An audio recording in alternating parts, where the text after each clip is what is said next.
Looking for your next go-to smoke shop? Stop scrolling, I've got you. Headshop.com is the #1 online smoke shop, already trusted by over 100,000 happy smokers, just like you. They've got it all: dab rigs, vaporizers, glass bongs, smoking pipes, even THCA flower, all in one place. Need a new daily driver? Grab a smooth glass bong or a classic smoking pipe. More of a concentrate fan? Their dab rigs, e-rigs, and wax accessories are designed for smoother, harder-hitting sessions. And yes, they've even got legal THC flower. Best part? Every order ships fast and discreet, which is why thousands of smokers keep coming back. So don't waste time hopping between shops. Shop the best in dab rigs, vaporizers, glass bongs, smoking pipes, and THCA flower right now at headshop.com, the #1 online smoke shop. Headshop.com has what you need. Check it out today. Oh, and because you're listening right now, you get 10% off your next order when you use the coupon code HSHOP at checkout. Go to headshop.com now and smoke smarter.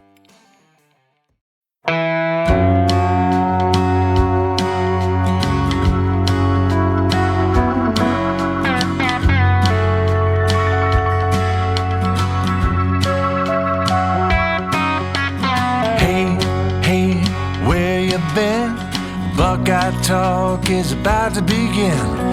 Hey, hey, hey, come on in.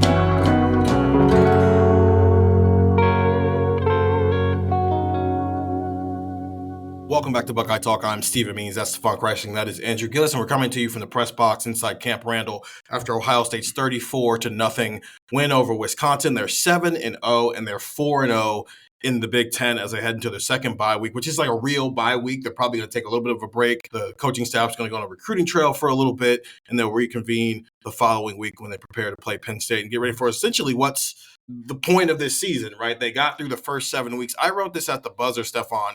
This team's boring, but it's like the best possible boring you can be. They play slow. They play boring. They don't give up anything on defense. The really only intriguing thing about them is their special teams gets weird sometimes, but they don't really get talked about in a national conversation because everybody's either talking about Texas and Penn State failed to be what they were supposed to be, or they're hyping up new teams like Miami, who was supposed to be back, Vanderbilt and Indiana, who are interesting now, right? So Ohio State's just kind of boring at this point, but I think that's also what Ryan Day's plan was. Yeah, I think Ohio State's very fine with that. I mean, the teams that are fun at this point are teams that, have a risk of losing, any given Saturday. And it doesn't feel like Ohio State is at that, right? It's come probably to the distaste of fans and media maybe at times just because they're going through things and you're scratching your head wondering, well, we know this team could be winning 70-0 in some of these games, but they're not. But I think at the same time, you wanted to get to a point when you kind of looked at the schedule coming into the year. I think the goal was Ohio State, as long as they're undefeated going into the second bye week, you're going to have a good idea of what this team is.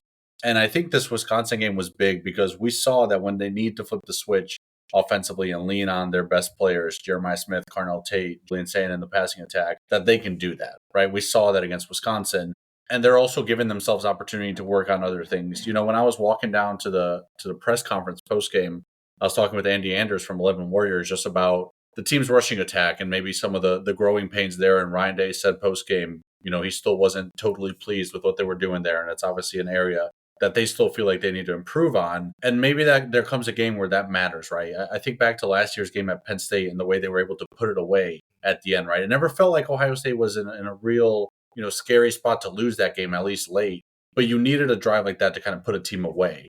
And could that be a problem against Indiana or Georgia or Alabama, someone in the playoff where Ohio State's up 7, they got the ball with 4 minutes left and they can't put it away?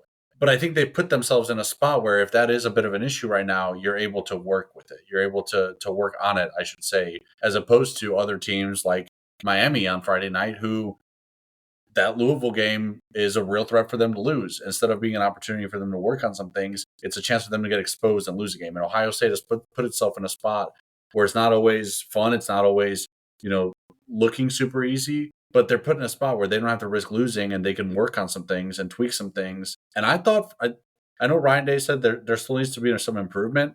This is probably the best I felt about the running game outside of the Grambling game. I thought they were pretty good. I thought Bo Jackson had some explosives, and I don't think he's 100% right now. And I think they kind of their usage of Bo Jackson was smart, right? You don't want to overdo it. But I think what Isaiah West has added to this is interesting, where if consistency with the run game is a little bit of an issue, you have two guys in Bo and Isaiah who can really pop something. They can pop a big play, and a really good way to make up for a shaky first down run, a shaky second down run later in the drive is when there's a second down run that pops, and it makes a lot of the run game struggles forgotten. I think Isaiah's 14-yard run that he had, the big run that he had, was on the Wisconsin side of the field, right? Like those areas have been where Ohio State struggled with the run game, and he pops one. You're like, this drive looks completely different because you're at the 30-yard line and you pop the big run play, right? Like these are the things that go a long way. So what he added today, kind of the way Bo Jackson looked, I think C.J. Donaldson, was okay. I feel as good about this running game as I felt all season, to be quite honest. Isaiah West, 9 carries, 55 yards. Bo Jackson, 10 carries, 26 yards. C.J. Donaldson, 2 carries, 12 yards. And then Julian ran it a little bit, 5 carries for 7 yards. That's yours. Andrew, what's been the most promising thing about this offense through 7 games? Was that when it came time to kind of shift into gear, no flaws whatsoever. I think we were a little worried about that. We had talked about Ohio State playing so slow and so comically slow earlier in the game. Stephen was looking up the stats beforehand. Do you remember off the top of your head what their pace was? Do you remember? I don't know if you remember. 60.3 plays per game coming into the It was like a 20th or something in the country. Like they had just not played at all. So, one of the things, or not played quickly at all. So one of the things that I was so very impressed with was that this was the first time they let it rip. This was the first time they let it fly. And there was no hitch in the giddy up. There was no, hey, it took Julian a quarter to get going. And we had talked about this where, hey, you can't let this happen down the stretch. You can't do this for the first time against Michigan. You can't do this for the first time against a playoff team. You just can't do that. However, this kind of let me know, like, hey, if it ever doesn't happen, it's just because they played a good team. It's just because it didn't go their way. It's not because, hey, they messed around for too long and then it just didn't go their way.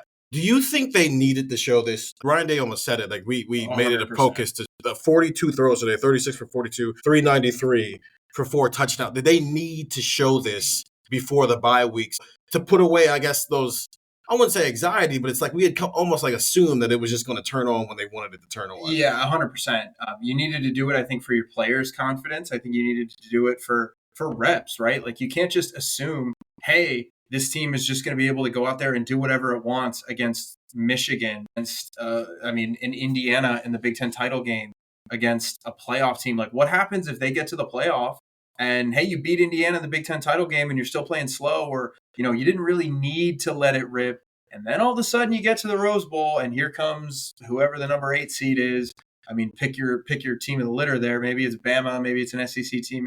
You play an SEC team, and then all of a sudden you're up against it, and you just don't have a lot of experience. This kind of felt like one of those things where, you start to see the real building signs of like, whoa, there was another gear here that we did not think. And it was almost like a movie scene that I was watching today where it was like, there's like, you watch a sports movie and there's like, the main character who's running the race, and all of a sudden the villain kind of realizes, oh God, this guy's got another gear. I can't keep up with this. That was what I saw today. Like today was the day where you look at and go, wow, I don't know which team is stopping this when it's flowing at its entirety. Now, there are issues to point out. I mean, I wrote my post-game story was Ohio State's got a problem at right guard. I think with Tegra Shabola, there are minuscule problems that you could point to in that way. It's like, hey, there's a problem at right guard. I don't think Daniels played that well today. The tight end blocking has been kind of suspect the last 2 weeks. I get it. But your quarterback just threw for however many yards. And I think this was a great step because now teams have to respect it. And you wonder, like, when you play Penn State in 2 weeks, you wonder, is Penn State looking at that film going, hey, we have to go light boxes and Ohio State might just run all over them. And then all of a sudden those quick passes are there. And now this offense is really humming. So this is going to be a very quick post-game pod because they're kicking us out very quickly. To be real with you, Wisconsin is only allowing us to be in the press box for an hour after the game ends, which is crazy, but it is what it is. So this is going to be very short. Adversity. It's adversity, man. So we're up against a 2-minute drill here. Here's what we're going to do. Everybody gets 1 minute. I'm cutting you off when this timer goes off. I don't care if you're in the middle of the point. Stefan, they've got 2 weeks until they play a football game again. What is the number one thing that this team needs to spend the next 2 weeks answering? Go. I'm going to stick on offense, and I'm going to point to the right guard position because I think we talked about this when we first saw Josh Padilla getting reps, where we told ourselves, this does not mean, because he had one drive, I think it was against Minnesota, where he was with the starters. Yep. And we had said, this does not mean Josh Padilla is going to wake up against Illinois and be this team's starting right guard. Mm-hmm. But that was the first time where I said, maybe when we get to the playoff and suddenly Josh Padilla is playing 30 snaps at right guard, we point to that and say, that's where this process started. We saw him play some more today against Wisconsin. It's kind of building and building and building for maybe get some more opportunities. Integra, having a penalty and struggling obviously doesn't help his case, but it's building and building for Josh Padilla to get more opportunities.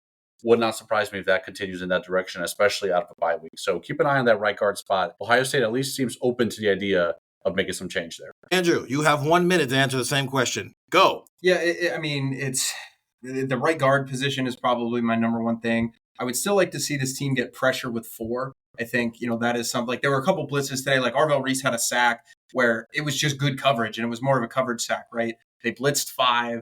They had a Wisconsin back pick it up, but then that back was engaged, and Arvell Reese saw an opening, sacked the quarterback. That is something that I think is kind of a sneaky need with this team. I think you're going to need to get after the quarterback with 4, especially as this progresses. But again, they just pitched the shutout. I know Wisconsin's offense is miserable, and I mean, the most interesting part of the game for Wisconsin fans today was like the group of students that took their shirts off for a jump around. Like, that was kind of it. Like, there really wasn't much excitement from that Wisconsin offense. But getting pressure with 4 is what won this team a national championship last year during that playoff run. And they're going to have to do that again. Caden Curry had a great game against Washington. I think you're going to need a few more of those from some different guys here moving forward. Look at you guys sticking to the time. Steven, you have 1 minute to answer this question. Go. Special teams has got to stop. It's got to stop. It's literally going to give Ryan Day an aneurysm if they don't figure this out. Jaden Fielding missed field goals today that you can't miss. They're chip shots, and those are the types of field goals he missed against Michigan. You cannot miss those field goals. I'm not asking you to make 50-yarders. I'm really not even asking you to make 40-yarders. I'm asking you to make anything from 39 and under. You have to make those. You can't have the mistakes like, I don't even know if it was a fake punt or not, but Leroy Roker's got to make the catch right. The tackle right there. I think they figured out punt return. Brandon Ennis has been better. In fact, it almost is a weapon. There was one where, Andrew, I think you mentioned it. It's like, oh, no. But then he got it to the 27-yard line, so it's fine. That has become a weapon for them, and it needs to continue to become a weapon. I like that Ryan Day call timeouts to put them in a position to try to go block a punt. I want to see more of those opportunities coming forward. But special teams, defense, offense looks great, and it's all growing. Special teams is regressing, and it's got to be a solution to that because right now it's a problem, and it might cost Ohio State a game in the playoff. That there is our very quick post-game pod. We're going to do some videos on YouTube as well, so go check out our YouTube channel at Buckeye Talk. We'll be doing those things as well. Stefan and I will come back on Monday where I think we're going to be getting into a lot of different stuff around the country, but then also with Ohio State. It might be the most Leave No Doubt pod that we've done so far. Andrew and I are going to do some recruiting stuff because apparently Ohio State's picking up on the recruiting trail with some commitments over the last couple of weeks, and we have some other fun stuff planned as well. But get the text 614-350-3315. It's a 2-week free trial, $3.99 after that. I apologize for the quick post-game pod, but again, it's not our fault for this stuff, plus what we do on YouTube. For Stefan Krajisnik and Andrew Gillis, I'm Stephen Means. Talk to you guys later.